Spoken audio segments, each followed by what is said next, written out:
High school classes की YouTube channel में आपका स्वागत है। डियर स्टूडेंट, मैं आपसे ये बिल्कुल नहीं कहूँगा कि ये रियल पेपर है, लेकिन ये ज़रूर बोलूँगा कि यदि आप इन प्रश्नों को कर लेते हैं तो डेफिनेटली आपके एग्ज़ाम में एक क्वेश्चन भी नहीं छूटेगा। ठीक है, और आप मेरे बताए हुए सोल्यूशन को लिखते हैं, डेफिनेटली आपको पूरे नंबर मिलेंगे। तो चलिए स्टार्ट करते हैं पहले अध्याय से। पहले अध्याय में जो आपके एग्ज़ाम में क्वेश्चन आएगा, पहला तो प्रश्न ये आता है कि निम्नलिखित संख्याओं को अभाज्य गुणनखंडों के गुणनफल के रूप में व्यक्त कीजिए। 5 क्वेश्चन आपके सामने है, 5 में से कोई भी आ जाए आपको करना है। ठीक है, अब इन 5 में से आप जो 2 बोले उनको मैं आपको सॉल्व करा रहा हूँ। ठीक है, तो देखिए पहला क्वेश्चन, ठीक है, 2023-24 में आया है और 3825, इनका मैं आपको कैसे हल करना है ये केवल बता रहा हूँ। ठीक है, जैसे 140 को आपको अभाज्य गुणनखंड के गुणनफल के रूप में व्यक्त करना है 140। ठीक है, तो पहले तो आप इसका अभाज्य गुणनखंड ऐसे शो करेंगे। ठीक है, देखिए यूनिट डिजिट 0 है, इकाई अंक 0 है, 2 से डिवाइड करेंगे, 2 सत्ते 14, ठीक है, 7 बार में और 0 बार में। ठीक है, इसके बाद 2 से डिवाइड करेंगे, 2 तिहाई 6, बचा 1 तो 10 हो जाएगा, 2 पंचे 10। अब देखिए 35 5 से ही कटेगा, तो 5 सत्ते 35। 7 किससे कटेगा डियर स्टूडेंट? 1 से, 7 से ही कटेगा, तो 7 एकम 7। ठीक है, ये आ गया इसका भाज्य गुणनखंड। और इसको गुणनफल के रूप में कैसे लिखेंगे? 140 बराबर 2 गुणे 2 गुणे 5 गुणे 7, आपको ऐसे लिखना है। ठीक है, और आप इसको ऐसे भी लिख सकते हैं, 2 यहाँ पे 2 बार आ रहा है, तो 2 की घाते 2 गुणे 5 गुणे 7। ठीक है, ये आपका हो गया आंसर। यदि आप ऐसा लिखते हैं डियर स्टूडेंट, डेफिनेटली आपको पूरे नंबर मिलेंगे। इसके बाद एक क्वेश्चन मैं और लेता हूँ, कितना लिखे? 3825। इसको सॉल्व करते हैं, देखिएगा तो कैसे सॉल्व करना है। पहले तो इसका भाज्य गुणनखंड आपको करना है। ठीक है, देखिए इकाई में 5 है, पहले तो हम ये देखेंगे 3 से कट रहा है कि नहीं। तो 3 से कटने का नियम है, इन सभी को जोड़ेंगे, 5 2 60 8 15 3 18, 18 और मतलब 3 से इसमें भाग चला जाएगा। 3 से डिवाइड करेंगे तो 3 एकम 3, बचा कितना? ठीक है, 0 बचा, तो 3 दूना 6, बचा 2 22 बन जाएगा, 3 सत्ते 21, बचा 1। ठीक है, तो 3 पची 15। अब देखिए क्या 3 से कट रहा है, तो 7 5 12, ठीक है, 12 3 15, फिर 3 से कट रहा है, 3 से काटेंगे, 3 चौको 12, ठीक है, फिर 3 दूना 6, बचा 1 तो 15 हो जाएगा, 3 पची 15। अब देखिए 5 2 7, 7 4 11, 3 से नहीं कट रहा है, मतलब 5 से कटेगा, इकाई अंक 5 है तो 5 से काटेंगे, 5 8 40, ठीक है, बचा 2 तो 5 25। फिर ये 5 से कटेगा, देखिए इकाई अंक में 5 है तो 5 से काटेंगे, 5 एकम 5, 3 बचा, तो ये हो जाएगा 35, 5 सत्ते 35। अब 17 से सीधा काट देंगे, 17 एकम 17। ठीक है, तो इसका जो अभाज्य गुणनखंड रूप होगा वो हो जाएगा 3825 बराबर, देखिए क्या लिखेंगे हम? 3 गुणे 3 गुणे 5 गुणे 5 और गुणे 17। ठीक है, तो इसको हम ऐसा भी लिख सकते हैं, 3 गुणे 3 का घात 2 गुणे में 5 का घात 2 और गुणे में 7। तो आपको ऐसे राइट करना है, ये आपका आंसर होगा। ठीक है, तो इस तरह के क्वेश्चन आएंगे तो डेफिनेटली आप कर लेंगे। ठीक है, इसके बाद जो क्वेश्चन आता है डियर स्टूडेंट, वो आता है निम्नलिखित संख्याओं का एलसीएम और एचसीएफ ज्ञात कीजिए और इसकी जांच कीजिए कि दो संख्याओं का जो गुणनफल होता है उनके एचसीएफ और एलसीएम के गुणनफल के बराबर होता है। ठीक है, तो देखिए जो क्वेश्चन जनरली आपके एग्जाम में आते हैं उनको मैं आपको सॉल्व कराने वाला हूँ। तो आपके सामने पहला क्वेश्चन है डियर स्टूडेंट 26 और 91। तो पहले तो हम इनका भाज्य गुणनखंड करेंगे। ठीक है, देखिए 26 है तो 26 सीधा सीधा 2 से कटेगा, ठीक है, 13 बार में। अब ये सीधा 13 से कटेगा 1 बार में। ठीक है, इसी तरह 91 का करेंगे तो 91 का क्या हो जाएगा? देखिए 91 सीधा 7 से कटेगा, 13 7 91 होता है 13 बार में, और यह 13 से कटेगा, 13 एकम 13। इसके बाद हम क्या करेंगे? इन दोनों का गुणनखंड लिखेंगे। देखिए 26 का गुणनखंड कितना आ गया? ये आ गया 2 गुणे 3, और 91 का गुणनखंड आ गया 7 गुणे 13। ठीक है, यहाँ पे कितना आ रहा था? 2 गुणे 13 आ रहा था, बाय मिस्टेक मैंने 13 लिख दिया। और इसी तरह 91 का कितना आ रहा है? ये आ रहा है 7 गुणे 13। ठीक है, अब हम क्या करेंगे? इनका एलसीएम और एचसीएफ निकालेंगे। तो एचसीएफ निकालने के लिए क्या करेंगे डियर स्टूडेंट? देखिएगा जो हमें कॉमन फैक्टर दिख रहा है उनको राइट कर देना है। तो कॉमन फैक्टर केवल 13 है, तो 13 इसका क्या हो जाएगा? एचसीएफ। और इसके बाद हमें क्या निकालना है? एलसीएम। तो एलसीएम निकालने के लिए हम क्या करेंगे? एचसीएफ जो हमने निकाला, जिसमें मैंने सर्कल कर दिया, इनको पहले छोड़ना है। इसके अलावा जो बचा, क्या बचा हमारे पास? 2 और 7, तो 2 गुणे 7 लिख देंगे, और लास्ट में इसका जो एचसीएफ आया इसको भी लिख देना है। ठीक है, तो ये आ गया 13। और इन सभी का यदि हम गुणा करेंगे डियर स्टूडेंट, तो कितना हो जाएगा? 7 दूने 14 और 14 गुणे 13 करेंगे तो आ जाएगा 182। तो आपका जो एलसीएम हो जाएगा वो हो जाएगा 182। ठीक है, इसके बाद हमें ये चेक करना है, ठीक है, क्वेश्चन में दिया था डियर स्टूडेंट कि दोनों संख्याओं का गुणनफल, मतलब कि n1 इंटू जो n2 है वो किसके बराबर होता है, वो होता है दोनों संख्याओं की एचसीएफ और उनकी एलसीएम के गुणनफल के बराबर।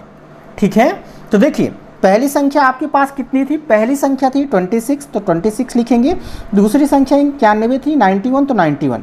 एचसीएफ कितना आया, एचसीएफ आया हमारे पास इन दोनों संख्याओं का 13, और एलसीएम कितना आया, एलसीएम आया 182। ये हमने लिख दिया।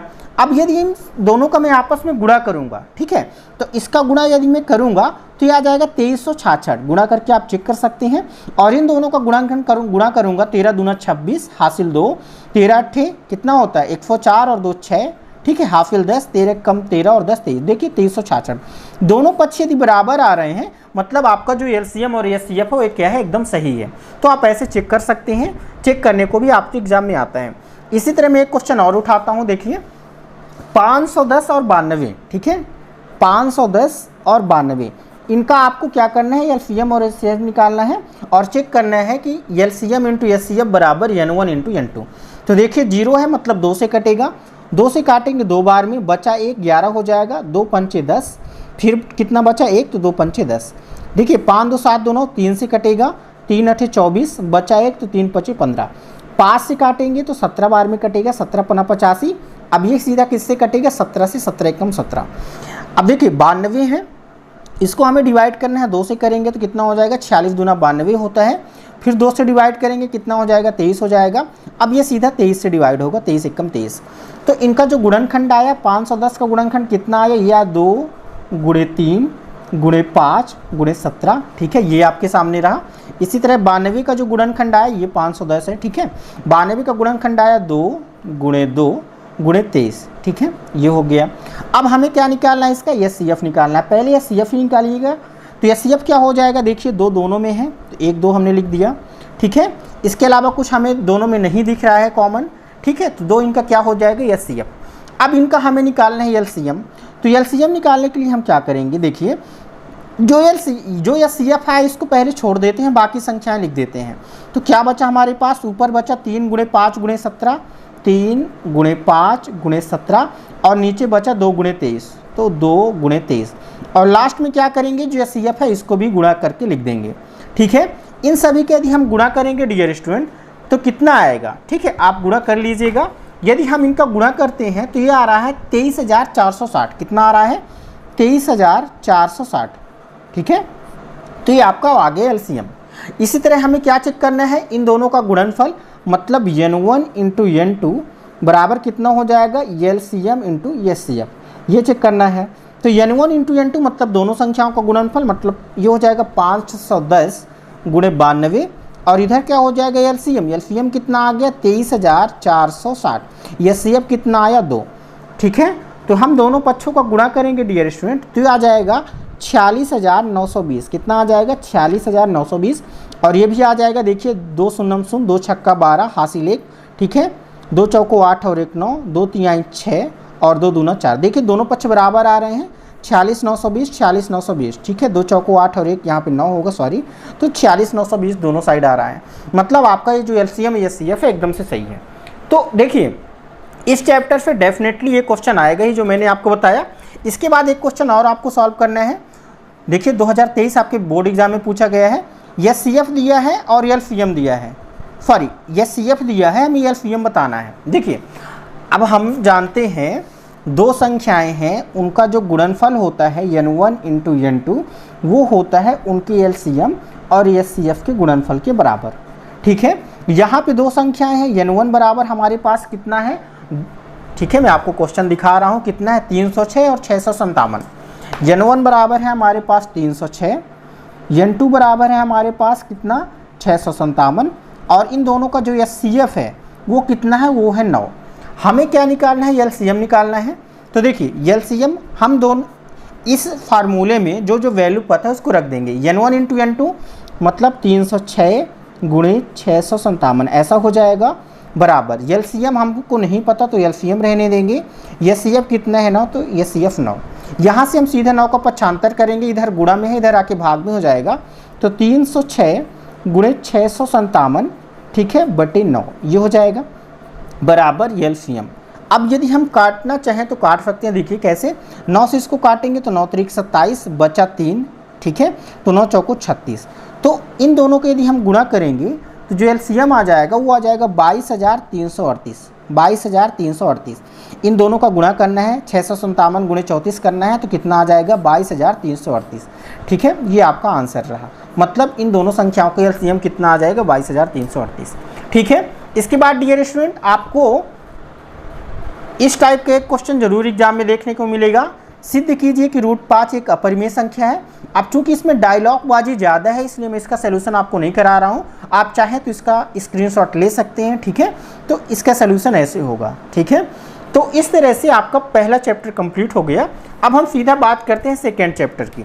तो सेकेंड चैप्टर में जितने क्वेश्चन मैं आपको बताऊँगा डेफिनेटली देखिए, तो डियर स्टूडेंट पहला जो क्वेश्चन आएगा वो आएगा शून्य ज्ञात कीजिए। दो आपको गुणनखंड दिए रहेंगे, सॉरी बहुपद दिए रहेंगे, उनका शून्य ज्ञात करना रहेगा। तो डियर स्टूडेंट सेकेंड चैप्टर के इन सारे क्वेश्चंस का मैंने आपको सेपरेट वीडियो प्रीवियस वीडियो में आपको प्रोवाइड करा चुका हूँ, आप वहाँ से जाके इसका सलूशन देख सकते हैं, ठीक है। मैं आपको यहाँ पे केवल 2 सलूशन बताऊँगा, जैसे मैं यहाँ पे 2022-23 में आया है इसका सलूशन बता रहा हूँ, ठीक है। तो क्या लिखा है x² - 3, देखिए हल कैसे करना है मैं केवल आपको इतना बता रहा हूँ। x² - 3 इसका हमको जीरोज बताना है, शून्यक बताना है। तो शून्यक बताने के लिए हम क्या करेंगे, इस बहुपद को 0 के बराबर करेंगे, ठीक है। तो क्या आ जाएगा शून्यक। अब इसके बाद देखिए इसका हम गुणनखंड करेंगे, तो 2 टर्म है, मतलब a² - b² फार्मूला लगेगा। इसको हम ऐसा लिख सकते हैं x² - √3 का स्क्वायर, ऐसा लिख सकते हैं कि नहीं लिख सकते, बिल्कुल लिख सकते हैं, क्योंकि ये x का स्क्वायर है और ये √3 का स्क्वायर है। अब देखिए हम जानते हैं कि a² - b² बराबर होता है a + b गुणा a - b, सबको पता होगा ये फार्मूला 9th क्लास का है, ठीक है। अब देखिए इसी फार्मूले में हम वैल्यू रखेंगे, तो x + √3 और क्या हो जाएगा x - √3, ये आपका क्या हो जाएगा गुणनखंड, बराबर 0 है तो बराबर 0। अब चूंकि हमें शून्यक निकालना है, मतलब x का अलग अलग मान निकालना है, तो एक बार x + √3 बराबर 0 करेंगे तो x का मान कितना आ जाएगा माइनस में √3, ठीक है। और एक बार हम x - √3 बराबर 0 करेंगे तो x का मान आ जाएगा √3 प्लस में, ठीक है। तो इस तरह से 2 शून्यक हमारे पास आ गए। अब हमें ये चेक करना है कि इनका जो योगफल और गुणनफल है वो कैसे बराबर है। देखिए तो जो अल्फ़ा + बीटा होता है वो होता है -b/a के बराबर, और अल्फ़ा × बीटा होता है c/a के बराबर, ठीक है। हम यहाँ पे पहले शून्य को अल्फ़ा मान लेंगे, दूसरे शून्य को क्या मान लेंगे, बीटा। अब समझिएगा हल कैसे करना है, अल्फ़ा + बीटा मतलब इन दोनों को जोड़ना है, तो ये हो जाएगा -√3 + √3 बराबर -b/a।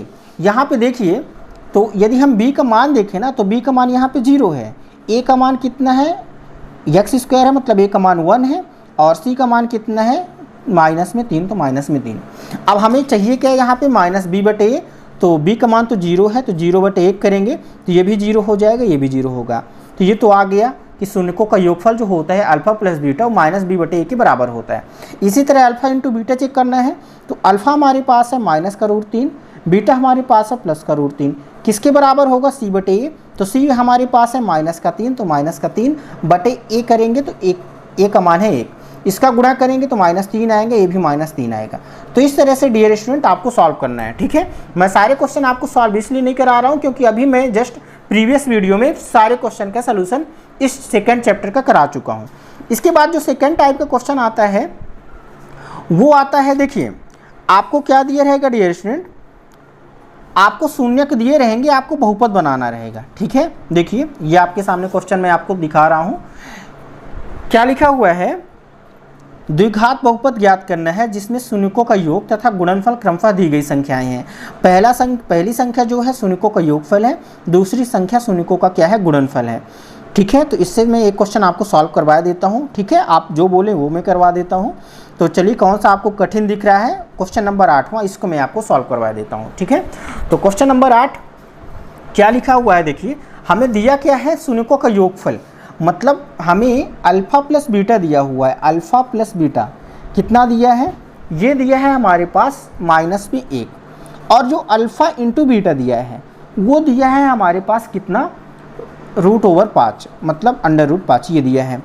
अब डियर स्टूडेंट, आपको यदि बहुपद निकालना है तो बहुपद निकालने का सिंपल सा एक फार्मूला होता है, px बराबर x² minus alpha plus beta into x plus alpha into beta, ये होता है।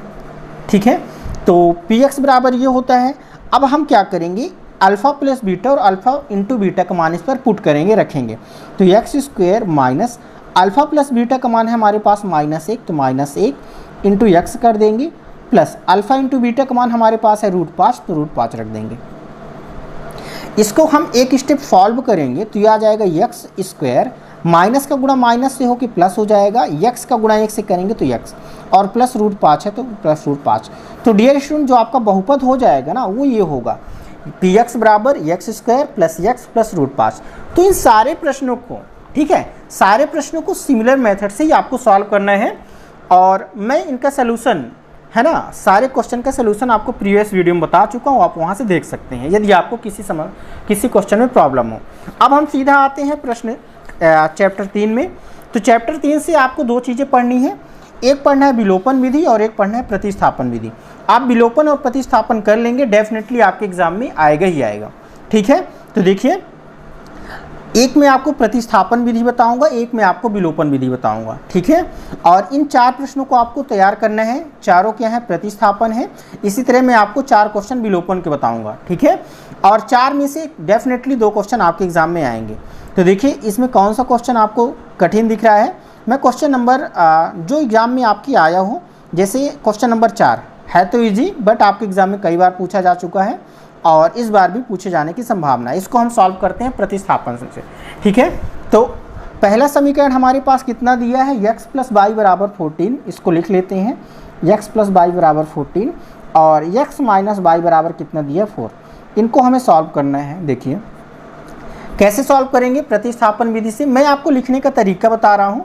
x + y = 14 है, हम क्या करेंगे, समीकरण 1 या समीकरण 2 से हम x या y का मान निकालेंगे। देखिए समझिए, हमने क्या लिखा समीकरण 1 से, तो समीकरण 1 हमारे पास है x + y बराबर कितना, 14, ये हो गया।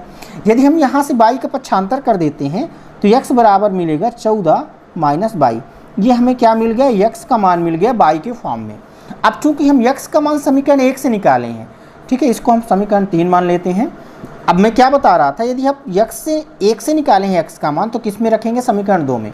अब आपको यहाँ पे लिखना पड़ेगा x का मान समीकरण 2 में, x का मान समीकरण 2 में, ध्यान से समझिएगा। समीकरण 2 में, समीकरण 2 आपका है x - y = 4। x के प्लेस में ये रखना है जो हमने x का मान निकाला, कितना निकाला, 14 - y, तो 14 - y, और चूंकि यहाँ पे -y है तो -y बराबर 4 है तो 4। ठीक है, इसको सॉल्व करेंगे। देखिए, तो -2y बराबर 4, 14 का पक्षांतर करेंगे तो -14 हो जाएगा, मतलब -2y बराबर कितना आ जाएगा, 4 में 14 घटाएंगे तो -10 आएगा। माइनस से माइनस कटेगा तो y बराबर हम यहाँ पे काट सकते हैं, 2 1 कम 2, 2 5 10, तो y का मान कितना आ गया, 5। ये y का मान आ गया। अब y का मान आपको मिल गया तो समीकरण 3 में आप y का मान रख दीजिए, आपको सिंपली x का मान मिल जाएगा। अब देखिए, x का मान आपने क्या निकाला, 14 - y, तो x बराबर हो जाएगा 14 - y का मान अभी हमने ये निकाला 5, तो यहाँ पे y का मान कितना रख देना है, 5। तो x बराबर कितना हो जाएगा, 14 में 5 घटाएंगे 9, तो फाइनली आपको 2 उत्तर मिल गए, x का मान 9, y का मान कितना मिल गया, 5। आपको सारे क्वेश्चन को ऐसे ही सॉल्व करने हैं। ठीक है, और इसका वीडियो भी मैं सेपरेट आपको प्रोवाइड करा चुका हूँ, आप हमारे प्लेलिस्ट में जाके देख सकते हैं। ठीक है, तो प्रतिस्थापन विधि डेफिनेटली आपको एग्जाम में आने वाला है, चारों प्रश्नों को देख लीजिए। इसके बाद हम बात करते हैं, देखिए इसके कुछ न्यूमेरिकल क्वेश्चन हैं। ये आपके सामने है, 2 संख्याओं का अंतर 26 है, एक संख्या दूसरी संख्या की 3 गुनी है, उन्हें ज्ञात कीजिए। इस प्रश्न को आपको प्रिपेयर करना है। ठीक है, और इसके बाद आपको प्रश्न क्रमांक 2, 2 समपूरक कोणों में बड़ा कोण छोटे कोण से 18 डिग्री अधिक है, उन्हें ज्ञात कीजिए। दोनों क्वेश्चन मोस्ट इंपॉर्टेंट है, ये क्वेश्चन भी आपके एग्जाम में आ सकते हैं, इनको भी अच्छे से प्रिपेयर कर लीजिए। ठीक है, अब मैं आपको बताने वाला हूँ विलोपन विधि। तो विलोपन विधि के हम क्वेश्चन देख लेते हैं, ये आपके सामने क्वेश्चंस रहे। ठीक है, तो विलोपन विधि में आपके एग्जाम में डेफिनेटली एक क्वेश्चन आएगा, तो मैं विलोपन विधि आपको बताने वाला हूँ। ठीक है, देखिए कौन सा क्वेश्चन मैं आपको बता दूँ। 2022-23 में आया है। ठीक है, मैं आपको सेकेंड क्वेश्चन बता रहा हूँ। 3x माइनस 5y माइनस 4 बराबर 0। देखिएगा क्या लिखा है हमारे सामने, 3x माइनस 5y माइनस 4 बराबर 0, और इसके बाद लिखा है 9x बराबर ये लिखा हुआ है हमारे सामने 2y प्लस 7। ठीक है, इसको हमें विलोपन विधि से हल करना है। 2023 आपके एग्जाम में आ चुका है। देखिए कैसे हल करेंगे, पहले तो हम इसको व्यवस्थित करेंगे। कैसे, ये हो जाएगा 3x माइनस 5y, यदि हम माइनस 4 का पक्षांतर करेंगे तो बराबर 4 हो जाएगा, समीकरण 1। इसी तरह ये हो जाएगा 9x और ये हो जाएगा माइनस 2y बराबर कितना हो जाएगा 7। ये हो गया समीकरण 2। अब डियर स्टूडेंट हमें ये करना है, ध्यान से समझिएगा, किसी एक के गुणांक को बराबर करना। या तो आप x के गुणांक को बराबर करिए या तो y के गुणांक को। यहाँ पे x का गुणांक 9 है, यहाँ पे x का गुणांक 3 है। तो यदि मैं इस समीकरण में, पूरे समीकरण में 3 का गुणा कर दूंगा तो 3x कितना हो जाएगा, 9x हो जाएगा। तो यही हमें करना है, समीकरण 1 में 3 का गुणा करेंगे, समीकरण 1 में 3 का गुणा। ठीक है, ऐसे आपको लिखना पड़ेगा। अब जब इसमें 3 का गुणा कर देंगे तो बनेगा क्या, देखिए 3 गुणे 3x करेंगे तो 9x बनेगा, माइनस 5 गुणे 3 करेंगे तो 15y बनेगा, और बराबर 4 गुणे 3 करेंगे तो 12 बनेगा। ठीक है, इसी तरह अब इसको हम जो दूसरा समीकरण था ना, इसको ज्यों का त्यों लिख देंगे, 9x माइनस 2y बराबर 7। ये हो गया। अब हम क्या करेंगे, इसको हम मान लेते हैं समीकरण नंबर 3, और ये तो हमारा समीकरण नंबर 2 ही है। ठीक है, अब हम देखिए गुणांक बराबर हो गया, तो समीकरण 1 से समीकरण 2 को घटाएंगे, मतलब ऊपर वाले से नीचे वाले को घटाएंगे। तो घटाने में चिन्ह चेंज हो जाता है, आपको पता होगा, ये माइनस हो जाएगा, ये प्लस हो जाएगा, ये माइनस हो जाएगा। 9x से 9x कटेगा। ठीक है, माइनस 15y प्लस 2y करेंगे तो माइनस 13y आएगा। इधर 12 में 7 करेंगे तो कितना आएगा, 7 माइनस करेंगे तो ये आएगा हमारे सामने 5। ठीक है, यदि हम यहाँ से y का मान निकालना चाहें तो y का मान हो जाएगा माइनस 5/13। कितना हो जाएगा, माइनस 5/13। ये आपका आ गया y का मान। ठीक है, अब समझिए y का मान हमने निकाल लिया। अब y का मान हम किसी भी समीकरण में रख देंगे ना, हमको x का मान मिल जाएगा। तो देखिए हम समीकरण 1 में y का मान रख रहे हैं, यहाँ पे लिखना पड़ेगा y का मान समीकरण 1 में, y का मान समीकरण 1 में। ठीक है, समीकरण 1 हमारे पास क्या है, समीकरण 1 था 3x माइनस 5y बराबर 4। इसमें हमें y की जगह में ये मान रखना है, तो हमें x का मान मिल जाएगा। देखिए तो ये हो जाएगा 3x माइनस 5, y का मान कितना है, माइनस 5/13, और बराबर 4 है तो बराबर 4। इसको थोड़ा सा हम सॉल्व करेंगे तो 3x, ये माइनस माइनस प्लस हो जाएगा, 25/13 ऐसा हो जाएगा, बराबर कितना हो जाएगा, ये हो जाएगा 4। अब देखिए क्या करेंगे, इसका हम पक्षांतर करेंगे तो 3x बराबर हो जाएगा 4 माइनस 25/13, ये हो जाएगा। इसको सॉल्व करेंगे तो 13 चौको 52, और 52 माइनस 25 करेंगे तो हो जाएगा 27/13। देखिएगा, समझिएगा, मेरे पास 3x का मान आ गया 27/13। 3 से मैं 27 को काटूंगा तो 3 नंबर 27, मतलब x का मान मिल गया 9/13। ठीक है, तो x का मान आपको मिल गया 9/13, और y का मान कितना मिल गया, माइनस 5/13। तो आपको क्वेश्चन कैसे सॉल्व करना है मैंने आपको ये बताया। तो एक विलोपन विधि आपके एग्जाम में डेफिनेटली आएगा, इसको अच्छे से तैयार कर लीजिएगा। ठीक है, इसके बाद एक इसमें न्यूमेरिकल क्वेश्चन आपके एग्जाम में पूछा जाता है। 5 संतरे 3 सेबों का मूल्य 35 रुपये है, 2 संतरे 4 सेबों का मूल्य 28 रुपये है। ठीक है, एक संतरा तथा एक सेब का मूल्य ज्ञात कीजिए। तो कैसे हल करना आप देख सकते हैं, इसका भी स्क्रीनशॉट ले लीजिए। डियर स्टूडेंट, मैं आपको सारे क्वेश्चन सॉल्व कराऊंगा तो काफ़ी टाइम लग जाएगा। ठीक है, इस वजह से मैं आपको कम क्वेश्चन सॉल्व करा रहा हूँ। अब हम चलते हैं क्वेश्चन नंबर 4 में, सॉरी चैप्टर नंबर 4 में। तो चैप्टर नंबर 4 में आपका जो पहला प्रश्न आएगा, ठीक है, पहला प्रश्न आएगा वो सीधा आपको ये बोलेगा कि चेक करो कि वर्ग समीकरण है या नहीं है। देखिए, जांच कीजिए कि क्या निम्न द्विघात समीकरण है या नहीं। तो आपको सीधा ऐसे सॉल्व करना है, दोनों पक्षों को हल करेंगे, बात को समझिएगा, और दोनों पक्षों को हल करने के बाद एक हमें समीकरण प्राप्त होगा। और यदि उस समीकरण में x की अधिकतम घात 2 है तो वर्ग समीकरण होगा। और यदि x की अधिकतम घात 2 नहीं है, 2 के अलावा 1 है या 2 से ज़्यादा है, तो वर्ग समीकरण नहीं होगा, द्विघात समीकरण नहीं होगा। जैसे इसको हमने सॉल्व किया पहले क्वेश्चन को, तो कितना आ गया, x square plus 0x plus 7।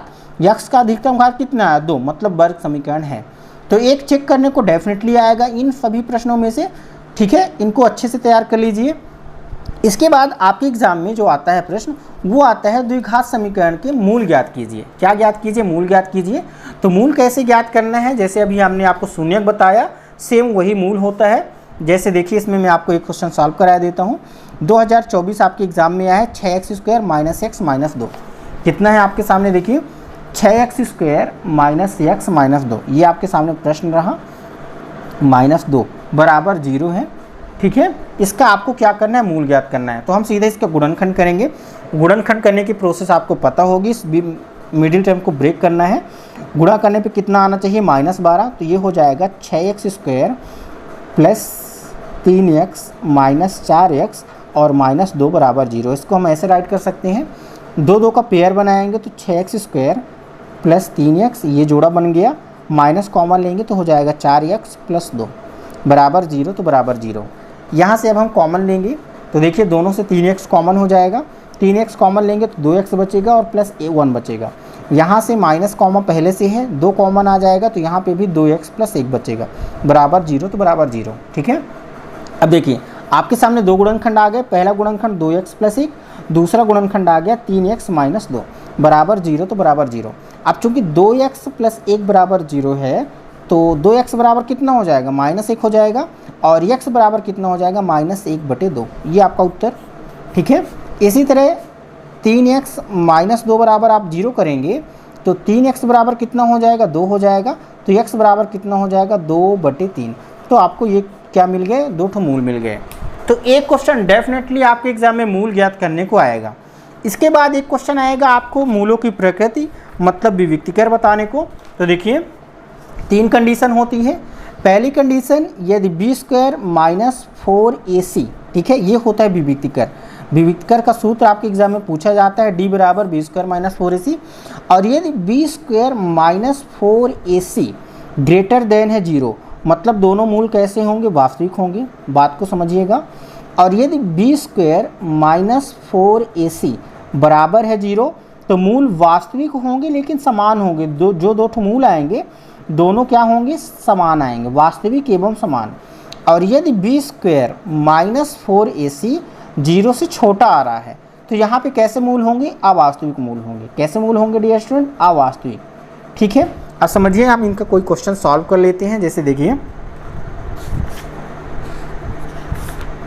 एक सेकंड में आपको क्वेश्चन दिखा रहा हूँ कैसे सॉल्व करना है। देखिए सीधा क्वेश्चन आपके सामने ये लिखा है, ये देखिए 2022 आपके मेन एग्जाम में आया है। 2x square minus 3x plus 5 में मूलों की प्रकृति ज्ञात कीजिए। देखिए मैं यहाँ पे आपको सॉल्व करवा रहा हूँ। कितना है आपके सामने question, 2x square minus 3x plus 5 minus 3x plus 5 बराबर 0। इसमें हमें मूलों की प्रकृति बतानी है। तो हम पहले d निकालेंगे। क्या निकालेंगे, d का मान होता है बी स्क्वायर माइनस 4ac। तो बी स्क्वायर, बी का मान यहाँ पे -3 होगा, आप देख सकते हैं। तो -3 का स्क्वायर करेंगे और -4, a का मान है 2, b का मान कितना है 5, तो 5 ये हो जाएगा।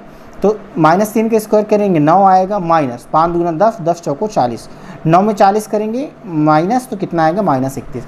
अब देखिए d का मान क्या आ रहा है, माइनस में आ रहा है, मतलब 0 से कम, 0 से कम आ रहा है, मतलब कैसे मूल होंगे, अवास्तविक मूल होंगे, ठीक है। तो ये प्रश्न आपके एग्जाम में आया करता है कि समीकरणों के क्या निकालिए, मूल निकालिए, ठीक है। तो ये प्रश्न भी तैयार कर लेना है। इसके बाद 2 प्रश्न आपको और तैयार करना है। देखिए प्रश्न में दिया रहेगा कि k का ऐसा मान ज्ञात कीजिए कि उसके 2 मूल बराबर हों। तो मूल बराबर होने के लिए आप कंडीशन जानते हैं, बी स्क्वायर माइनस 4ac बराबर 0। यहाँ पे आप बी स्क्वायर माइनस 4ac का मान रखेंगे तो आपको k का मान मिल जाएगा, ठीक है। तो इन दोनों प्रश्नों को जरूर तैयार कर लीजिएगा, ये भी आपके एग्जाम में आएंगे। और इसके बाद देखिए आपके जो कुछ न्यूमेरिकल क्वेश्चन इस चैप्टर से आते हैं उनको मैं दिखा दूं, इनको आप सीधा पिक ले लीजिए, ठीक है, और इनको तैयार कर लीजिए। पहला क्वेश्चन है, ऐसी 2 संख्याएं ज्ञात कीजिए जिनका योग 27 और गुणनफल 182 है। इसके बाद 2 क्रमागत धनात्मक पूर्णांक ज्ञात कीजिए जिनके वर्गों का योग 365 है, ठीक है। ये दोनों प्रश्न आपको तैयार करने हैं, डेफिनेटली आपके एग्जाम में आएंगे। तो डियर स्टूडेंट, वीडियो ज़्यादा लंबी हो जाएगी यदि मैं सारे चैप्टर आपको बताऊंगा। तो नेक्स्ट पार्ट में हम आपको चैप्टर नंबर 5 से लेके चैप्टर नंबर 8 तक के सारे इंपॉर्टेंट क्वेश्चन बताने वाले हैं।